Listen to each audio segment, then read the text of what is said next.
Hello, in this video I'm going to show you how you can pair your BlackView Airbuds 1 with any Android device.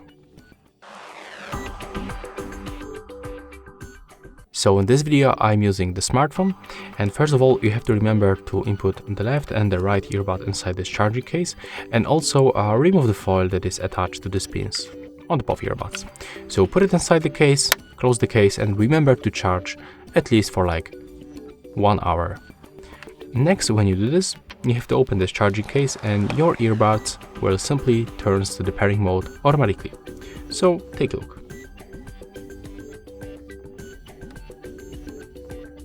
If it is not working for some reason, okay, never mind, it's working, but by the way, if it is not working, I'll recommend you to remove them, put them back, close the case and wait for like 15 seconds until you open them one more time. So as you can see, here they are open, everything is fine, they are blinking, the right one is blinking, so we have to keep them in the case, and then we have to move for the Bluetooth settings on our Android device, click to pair new device, and now just be patient and wait until the Airbuds 1 pop on the list. So click once, accept the pairing, and as you can see right now we are successfully connected. So that's all for this video, hope you like it.